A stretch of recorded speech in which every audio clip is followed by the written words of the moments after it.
Hi guys, welcome back to KOL's Vlog. My name is Ruel. Yes, my name is Mark. So for today's video, i-share lang namin yung magandang balita sa inyo kasi sa ginagawa namin to everyday na pagbablog at yung ginagawa natin legal way na pag-hire from Manila to United Arab Emirates. So may isang employer na nakakita sa atin na taga Hungary. Hungary. Yes, sa So, Europe. ano siya? Hungarian. No, Ay, Hungarian ang asawa niya, pero si ate, yung asawa ni Hungarian is Filipina. So may-ari sila ngayon ng salon sa Hungary. Wow! So, kaya nila tayo kinonta kasi magkakaroon sila ng Filipino na ikatrabaho sa kanila. Yes, at kailangan nila is babaeng masahista na merong NC2 at meron talaga experience sa pagmamassage. So ngayon, actually, ang gusto nila is yung nandito na sa United Arab Emirates. Okay. At ang kagandahan dito, sagot ng employer yung mga processing ng visa and everything. Pati yung kaso, it will take time daw. Sabi na sa akin ni Kabayan, nasa 2 to 3 months daw ang process ng visa. Okay. Pero ang kagandahan, pag nakuha ka niya, syempre interviewin ka din. Makakapunta ka ng Europe. Di ba maiba naman kung ayaw nila minsan ng mainit-init or minsan yung iba hindi sinuswerte dito sa United Arab Emirates. Pero gustong pumunta dun sa Hungary as a stepping stone. Ito na ang pagkakataon nila. Oo, at baka ikaw na ang susunod na makapunta sa Hungary. Yes, so kailangan nila ngayon ng 2 tao.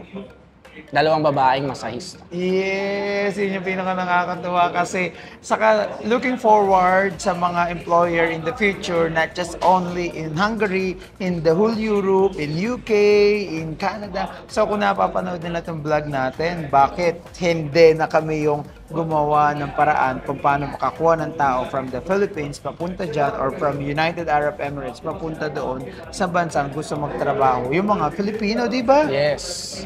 Nakakatuwa kasi nakausap ko, na-interview ko, and hindi sila dadaan kung saan-saan sa ang agency. Kasi yun yung iniiwasan ko actually. Ang dami din sa akin nagtatanong na parang, okay, paano ba pumunta ng Hungary, Sir Ruel? May kakilala ka ba? Which is, ayoko kasi mag-recommend na parang, oh sige, dito ka sa agency na to para in case na sila magpa-process. Pero we don't know kasi baka mamaya, ma-scam sila, hindi legit or what. So sa ating babalik. So this time, kasi ang gusto ko talaga is sigurado 100% na hindi kayo ma-scam na mapupunta kayo doon. Tsaka yan din yung kagandahan nung meron tayong group sa Facebook, yung Aba Jobs.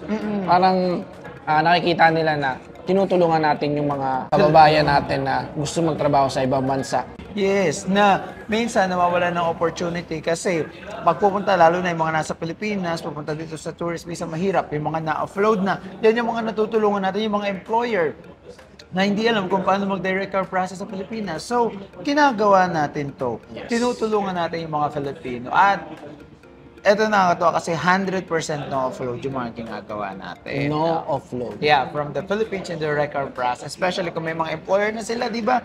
Kaya nga we're helping you guys na kami kasi, pag kami yung hahanap na employer sa inyo, kung ano lang yung hinahanap na employer, that's the only thing na we can post on Aba Jobs. Oo, at saka kung may available na talaga na to na job order. So, pinopost natin yan. Pero, pag kasi, kunyari mo, kayo, engineer kayo, aasa kayo sa amin. Sa akin, huwag kayong umasa sa amin doon sa mga work na pinopost namin dyan. Kasi kung ano lang available. Look for a company na nandito sa United Arab Emirates at pag willing kayong kuhanin ng employer, sa amin kayo lumapit. Kami magka-process ng legal documentation yun, no? Okay, so ayun na nga, back on the hiring dun sa ating masahista, 2 babae ang kailangan na magiging masahista sa Hungary. Sabi ni ate, nasa kuha na daw yung company nila, parang nasa 6 years na rin daw, so medyo matagal-tagal na rin. At yun nga yung pinaka nakakatuwa, kinontak niya tayo directly, di ba? Parang nakita lang niya sa YouTube and then that's it. So pinapahanap tayo, binibigyan niya tayo ng opportunity to help Filipinos na magtrabaho din doon sa Hungary. Kung kayo, gutom na gutom kayo magtrabaho sa ibang bansa. Doon magugutom ka kasi puro Hungary. Yeah, saka nakakatuwa kunwari mo babae ang kailangan, yung minessage mo na pangasawa mo, ay, naging Hungarian ka na rin. May ganun pala. Hindi kasi that's the good thing sa mga kasi dito kahit mga pangasawa ka for example ng Indiano, Pakistan, kung ano-ano. Hindi ka naman magiging citizen dito eh. Pero doon kasi sa Hungary, walang citizenship daw doon.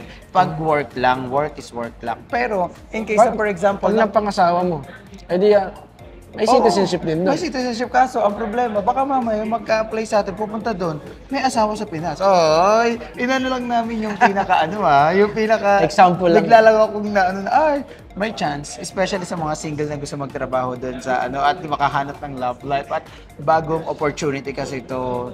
Yung iba kasi syempre nagsasawa rin na nandito sa United Arab Emirates. Pero dito kasi maganda rin naman yung kitaan dito, especially kung talagang napaka-workaholic mo, di ba?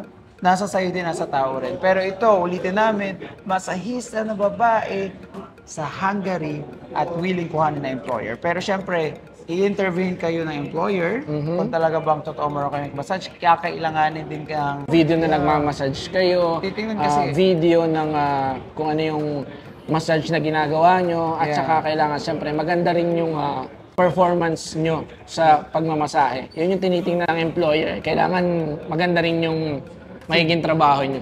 Yeah. So, yun nga, NC2 ang kailangan. Kailangan ng National Certificate 2. Yeah, kailangan ng certificate to process kasi credit din nila kasi yun sa Europe. Ang alam ko dyan is kailangan ng National Certificate 2 para sa physical therapist ba yun?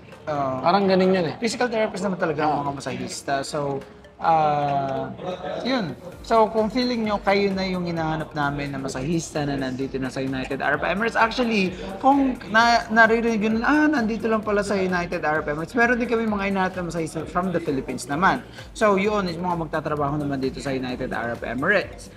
Pero syempre, dadaanan same sa interview. Pero ito kasi hinahanap from Hungary is mga nandito na. So ulitin ko, kung wala ka pa dito, for example, nandyan ka sa ibang bansa at gusto mong pumunta dito, as long as nandito na sa United Arab Emirates. So ang hinahanap lang pala yung employer sa Hungary is yung nandito na sa UAE. Yeah. So kung ikaw, masahista ka, na meron kang NC2, pwede ka mag-send ng CV sa amin.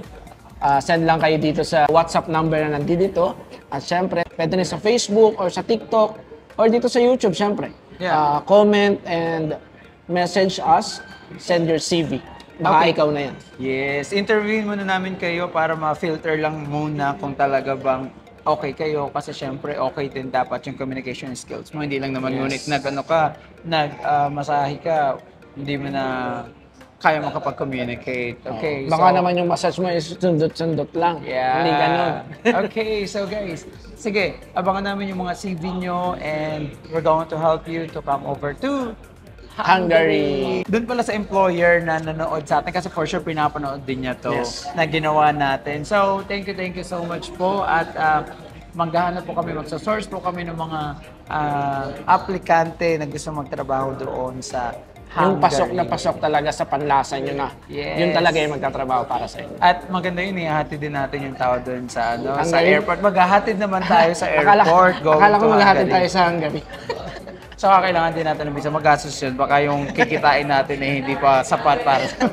Why not in the future kung mas marami pa? So, din sa isip ko na in the future, we can go to Europe to look for employers na mga mag-hire ng mga Filipinos. Why not?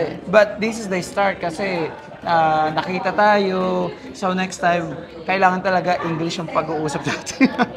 So, because our target market is also, different nationalities, all employers, not just only in United Arab Emirates, but in the whole world. Think big and aim ang bilis ha, big. nag-transition ka agad sa English ha. Yeah. Ang bilis nun ha. Okay, so sige po. Thank you so much po ulit and I hope to see you here at ihatid namin kayo sa airport going to Hungary. Okay, thank you. Bye.